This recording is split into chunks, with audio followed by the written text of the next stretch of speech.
Hi guys, James at Rampant Lion Reviews again for you today with another beer review. For this one, we are going to stick to Scotland and we're going to return to a brewery that's featured on the channel a good number of times before. I've had some really nice beers from these guys over the years, quite a few different styles, and I would count this brewery amongst my favourite Scottish breweries actually. I've always had really solid stuff from them, and it's always nice to try the new beers from them when I come back to the motherland, and it's one of the latest beers that we're going to have a look at today. So hopefully this is another good one. Hopefully it makes for an interesting review, and I hope that you guys enjoy my take on this beer as well. So yeah, for this review then, we are going to head down to Galashiels in the Scottish borders, and that means that we're going to have a look at another beer from Tempest Brewing Company. So this particular beer is called the Sunshine Recorder.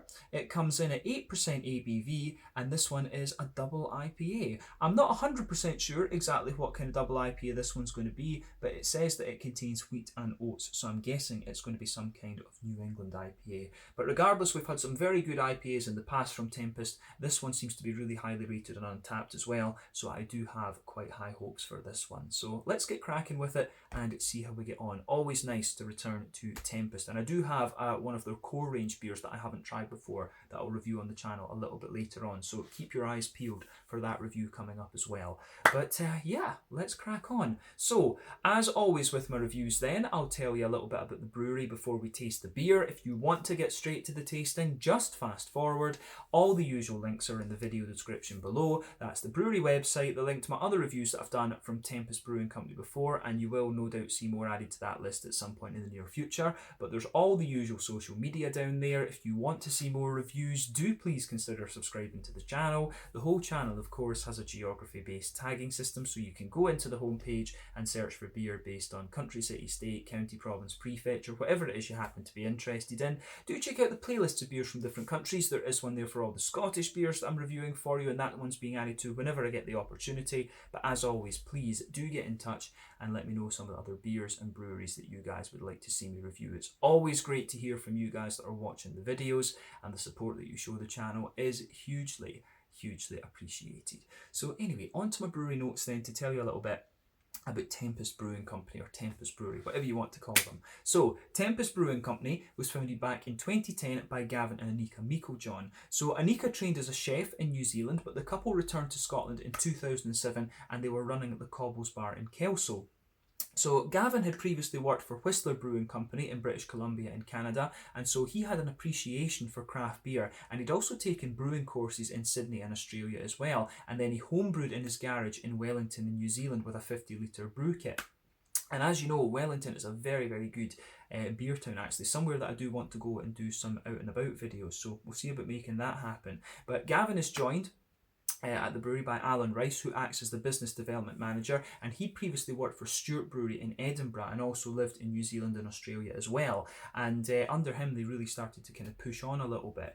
But the brewery was previously housed in old dairy buildings in Kelso, and this brewery that they had in there, the brew kit that they had, was largely kind of homemade and engineered to produce big beers on like a really shoestring budget. But their beers proved to be very popular. There was a lot of hype about this brewery back in the day.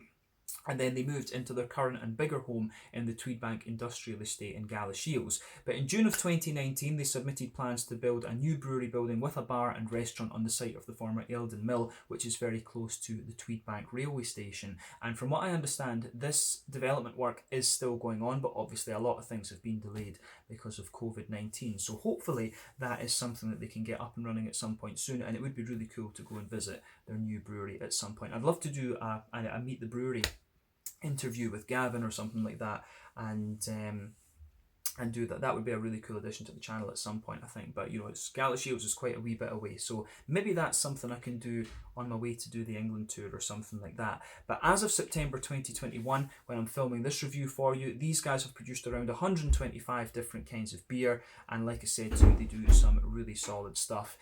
Brave New World, the West Coast IPA, is very nice. One of my favourite beers that I had from these guys was Old Parochial, and that is their Scotch ale, and that I think they release a new version of that every year, but that's a beautiful beer, and one of the best, I guess you could say, American style Scotch ales that you'll find produced here in Scotland, of course. So that is 100% worth checking out. I've had other really good beers from them in the past as well, and like I said, generally speaking, Tempest Brewing Company are really solid.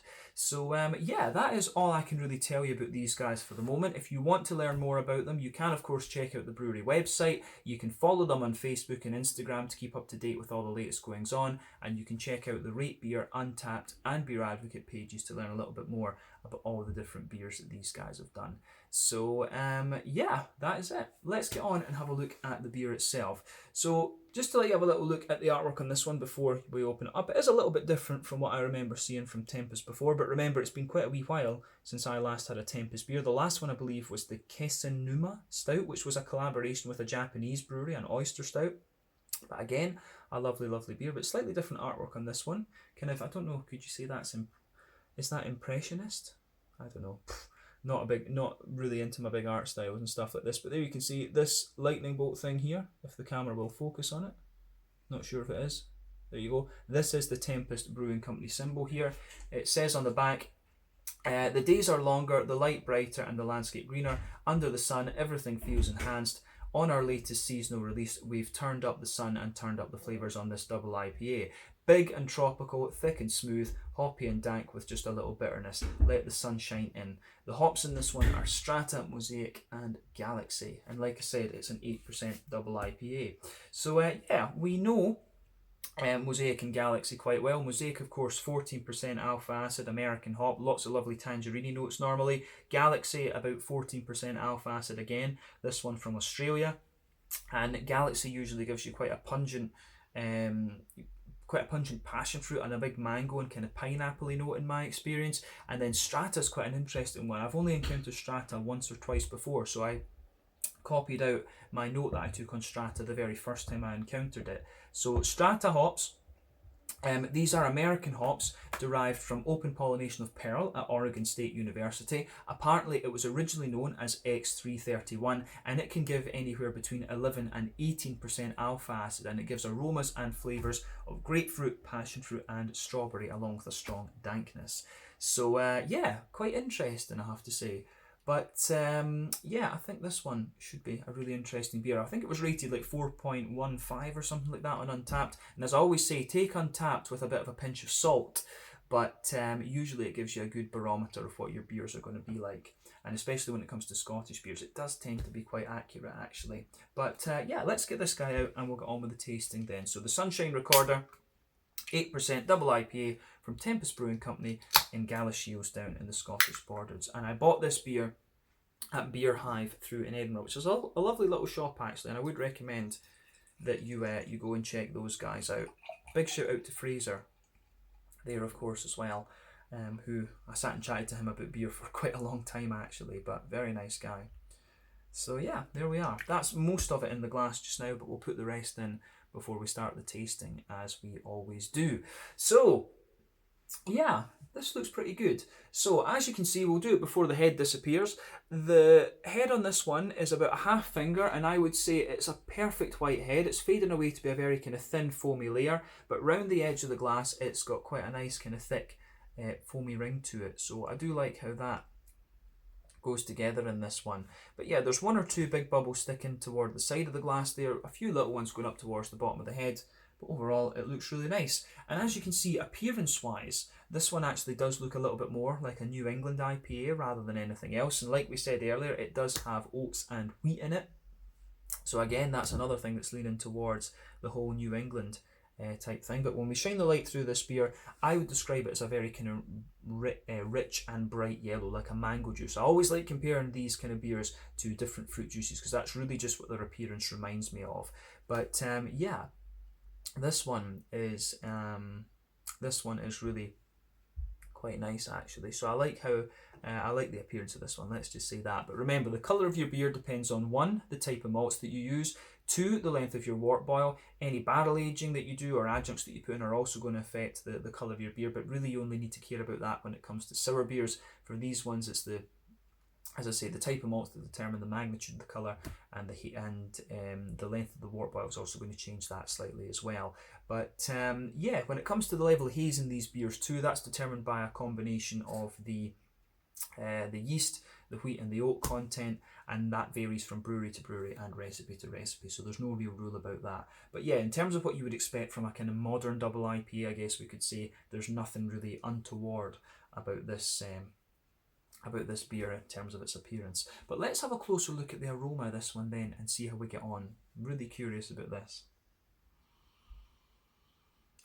That does smell pretty nice. It does smell good. It actually smells quite similar to some of the beers that I've had from the likes of Ale Farm over in Denmark. It's kind of unusual actually, the aroma straight away with this one. It really just reminds me of the Ale Farm beers that I've had from Denmark. It's the malt, I think it must be the malt base or the yeast or something that's doing that. But yeah, this does smell really nice.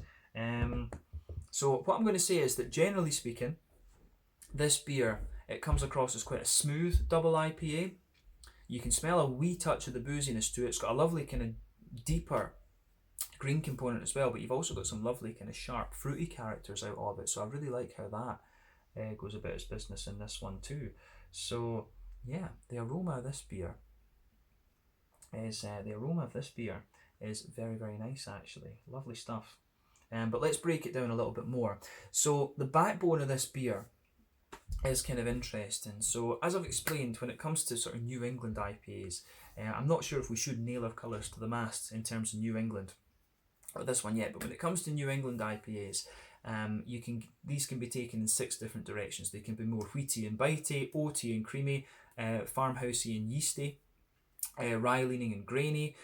They can be sort of barley malt leaning and bready, or they can be more kind of brown sugary or orientated. But quite often you'll find multiple characteristics within these things. For me, this one's quite interesting because you get quite a few different things out of this one. So in the malty backbone, you can certainly smell a little bit of that soft white bready character from the barley malt. You can smell a little bit more of a kind of dense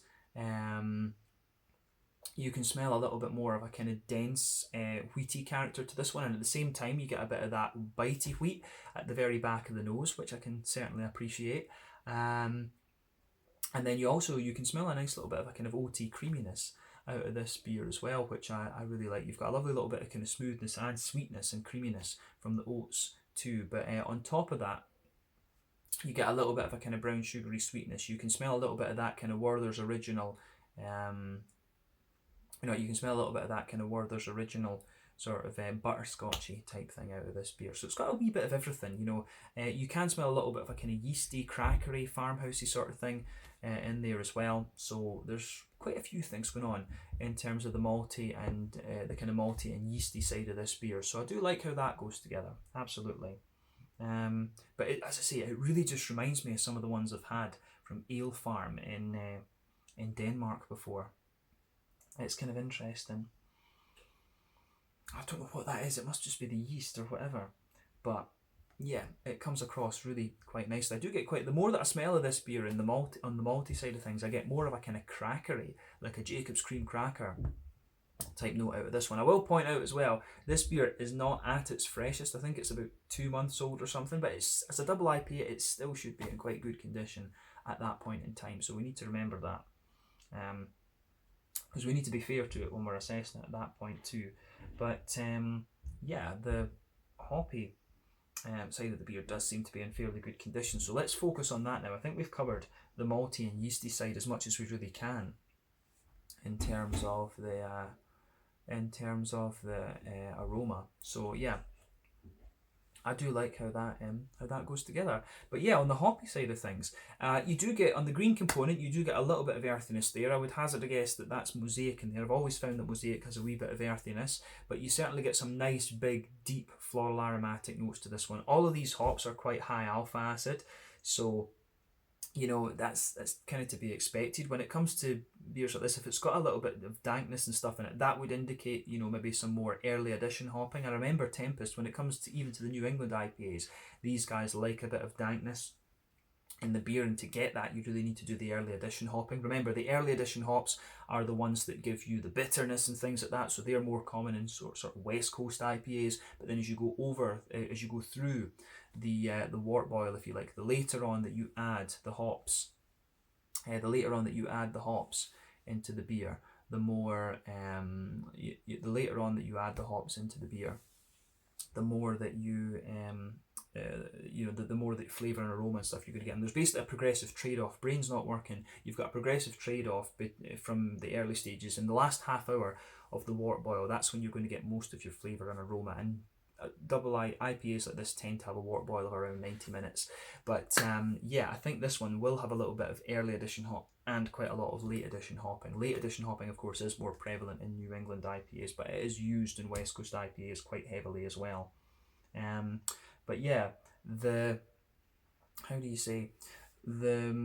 green component of this one is nice. As I say, a nice deep floral aromaticity, not overly dank, but you can get a wee bit of the dankness that they're talking about with this one. I wouldn't say it's the brightest of floral aromaticities. It comes across as quite wet in a lot of ways, and on the front of the nose, pardon me, you do get quite a wet, kind of leafy, grassy character coming out of this one, I would say. But the fruity side of this beer is really quite nice, actually.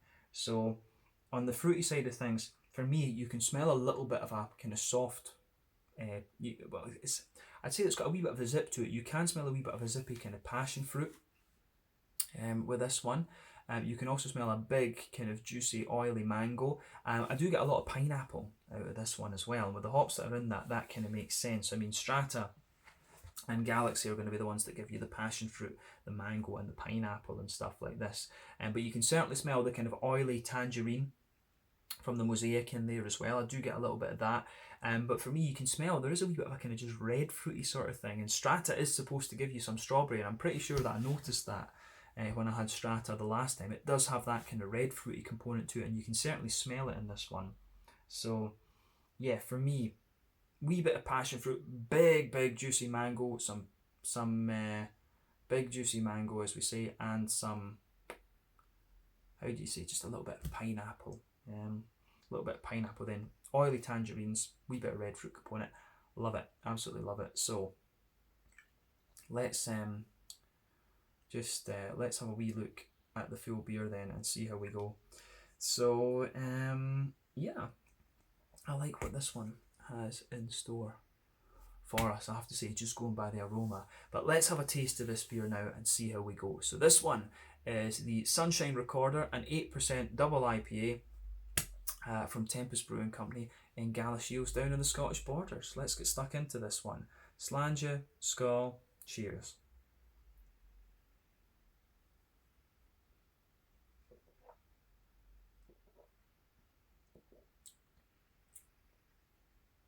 Yeah, it's pretty nice, I have to say. I do like that. Yeah, I'm going to say thumbs up to Tempest once again. It's a really solid beer, and for it being about 2 months old, it seems to hold up pretty well actually. So yeah, but we've known for a long time this brewery know what they're doing.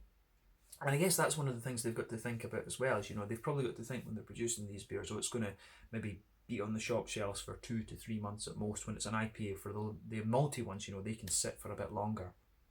You don't have to worry to the same extent. But yeah, as a double IPA, this one is really nice, so big thumbs up to them.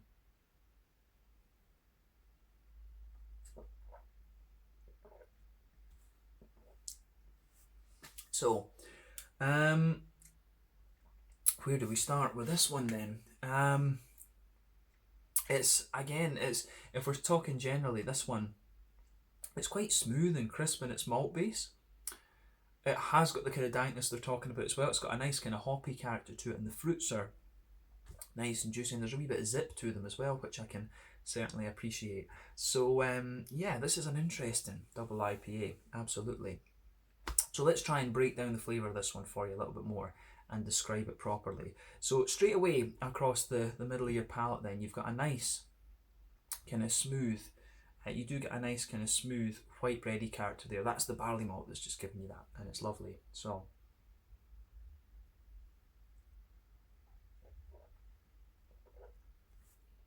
so you can feel that nice kind of, you can feel that really nice crisp white bready sort of thing in there, which again, as I say, I can really appreciate. That's the backbone of the beer.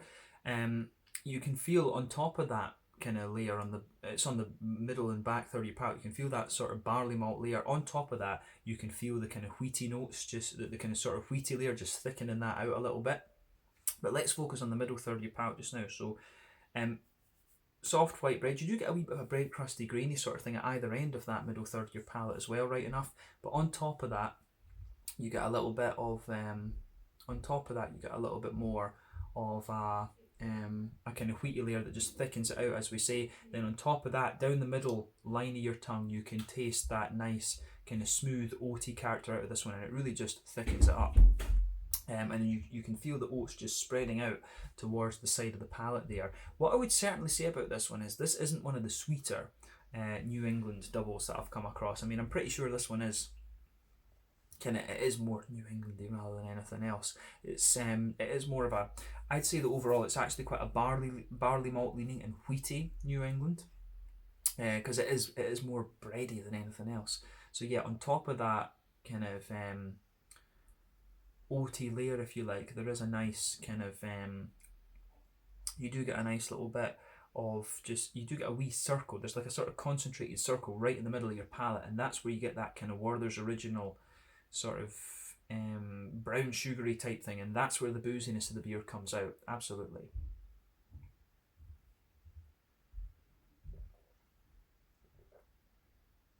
So I do like how I can appreciate how that goes together in this one. Absolutely. And it's as I say, it's just, I like it how even within the New England category, there's so many of these beers out there now. I do like it how you can get so much diversity within this category, but this is actually I find this one to be quite straight shooting in a lot of ways. As I say, middle third of your palate, bread crust, soft white bread, the kind of thickening wheaty layer, the oats on top of that, then just the wee bit of booziness. That is the middle third of your palate in this one. And as I say, it reminds me quite a bit of the Ale Farm beers that I've had, the Ale Farm double IPAs that I've had recently from Denmark. So yeah, I like that about this one. But like I say, at either end of that middle third of your palate, you've got a bit more of a kind of bread crusty, grainy sort of thing. And as you go into the back third of your palate with this one, you can feel there's a wee bit more sort of going on. So into the back third of your palate then, and you can feel there is again a kind of bread crusty quality there, and it does get a wee bit more grainy towards the back of your palate. You can feel the wheaty character sitting, there's a bit of a soft white bread and a dense white bread in there, but on top of that you can feel the more kind of bitey wheaty character coming out of the beer. And the wheaty notes in this one actually do have a fair wee bit of bitiness. Then on top of that, you can feel more of the you can feel the kind of yeasty component there. So the flavour at the back of the beer, at the back of the palate I should say, is a lot taller, and then it just condenses down into the middle third of your palate. But the middle third of your palate actually does feel quite thick. I think the wheat really thickens out this beer quite a bit, and the oats will probably be doing a little bit of that too. But like I said, this is quite a bready, and it is quite a bready and sort of wheaty leaning New England IPA for me, so I like that. But it does, the fact that it's got a bit of wheaty bite matches up well with the kind of hoppy characters that come out of this one. So yeah.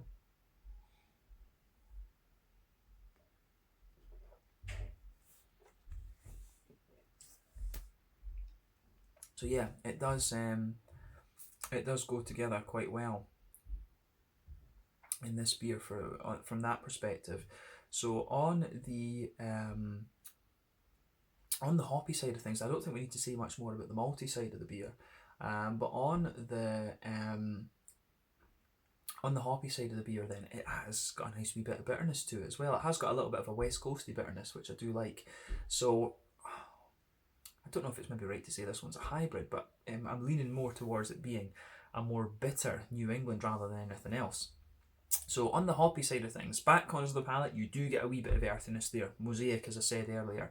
But as you come further forward along the sides of the palate with this one, it does have a nice little bit of a kind of dankness to it, and it's almost, as you reach the front corners of the palate, it's actually quite spicy in its floral aromaticity. So I do like how that goes together.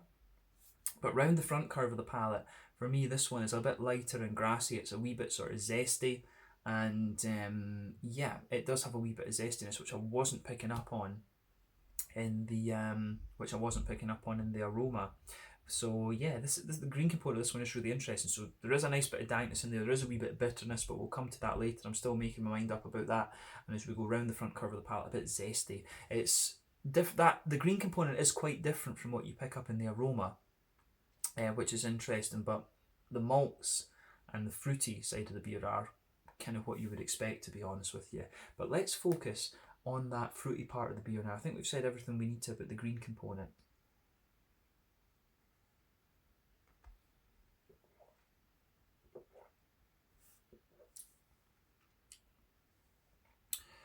But yeah, fruity side of this beer is pretty nice actually. So front third of your palate then. Border region between front third and middle third of your palate. Again, you get a bit of a bready build up, a wee bit of a grainy sort of thing. Then underneath there's underneath that there is, you can taste a little bit of white bready barley malt, as again a wee bit of wheaty character there. Then sitting on top of that, you can feel that nice oily fruity character coming out of the beer. So if we go to the back of that front third of your palate, you can feel there is quite a concentrated citrusy note in there, and it is quite sort of, I think on the can they were saying it was grapefruity, but I can see where they're coming from with that. It does actually have quite a powerful citrusy note in the very back of that front third of your palate. So yeah, grapefruity, very strong passion fruity, that is definitely there. But as you move further forward from that, you start to get a little bit more of a kind of mellow passion fruit, and that's going to be the Strata and the Galaxy that are both going to give you that. And as you move further forward again, you get a more sort of oily and lighter and juicy mango note out of the beer, which is again very, very nice. So yeah, the way that goes together in this beer is really nice. Lovely big kind of juicy, oily, mango-y characters, absolutely. So yeah, juicy, oily mango kind of things are very, very nice in this one. I think there is a wee bit of pineapple in there as well, but it creeps over into the front half of the front third of your palate. So the front half of that front third of your palate, you can feel the mosaic. That's the oily tangerine notes from the mosaic that kind of sit there. But as you move towards the very kind of front tip of the palate, you can certainly get a wee bit more of a kind of I get a wee bit more of a just kind of lemony, zesty sort of thing, just right behind the front tip of the palate, and that gives the grassiness that little bit of zesty character. And the aroma, of course, that was a more wet, leafy kind of thing. So yeah.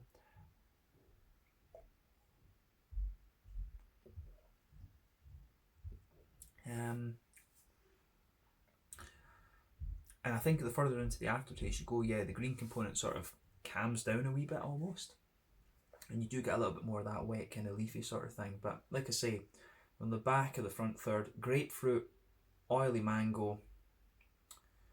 Actually, the further into the aftertaste you go, you maybe get one or two wee apricot-y light notes underneath it. But then as you move into the front half of that front third of your tongue, there's oily tangerine notes in there, a wee bit of a kind of pineapple-y character, and there's also a wee bit of something else in there. It has got a wee bit of a zip to it, to be honest, but I can't quite put my finger on it. The thing with I think the further into the aftertaste you go, you do get a little bit of that very light strawberry note. I think from the Strata, you can feel a very light, slightly candied, red fruity component coming out of it. But I think it works. I think it really does work, actually.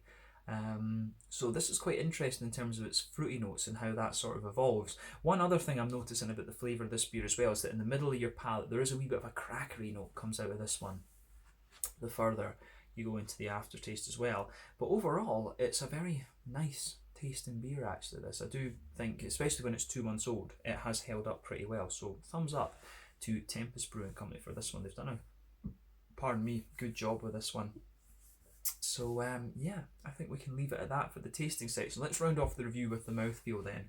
So for me, this one is kind of straight in the middle of the road, mid-bodied.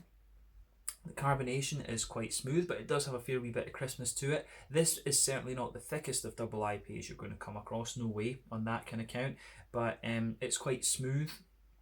more than anything else, and it feels quite clean. I guess you can say we're always very proud of our tap water in Scotland, so we're always talking about how good quality it is. You can feel the sort of cleanliness of the water in this beer. But in terms of IBUs with this one,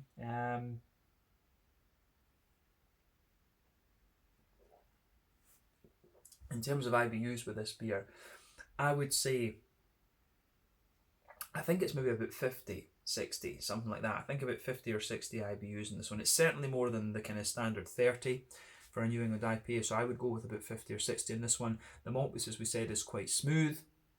It's got a wee bit of crispness to it, a very slight touch of creaminess from the oats as well, and a wee bit of sweetness. I think you get a bit more of a biscuity sweetness actually the further into the aftertaste with this beer that you go. The fruits for me are quite smooth and juicy, and you've also got a wee bit of a, as we say, you've got a wee bit of a kind of, you've got a good balance between a kind of tropical fruity note and a slightly more oily citrusy character in this one too. The mosaic and the as I say, you've got the mosaic on one end on the citrusy side, and the strata and Galaxy on the other. But it's a very nicely done beer. So once again, a big thumbs up to Tempest Brewing Company for this one. So I think we can round off this review there. This one was the Sunshine Recorder, an 8% double IPA from Tempest Brewing Company in Galashiels in the Scottish Borders. Once again, thank you for watching my beer reviews. Until the next time, please like, subscribe, share, all the usual YouTube stuff. Let me know your own thoughts on this beer in the comment section below. Let me know what your favourite beers are from Tempest Brewing Company. And like I said, we have one of their core range beers to look at pretty soon. So you'll see that video in the next couple of weeks. But yeah, check out my social media, check out Tempest social media. Do make sure you check out Beer Hive if you're in Edinburgh, and I will catch you guys in the next video. Slàinte, Skål, cheers, and see you very soon. Do make sure you check out Tempest Brewing Company from Galashiels in the Scottish Borders.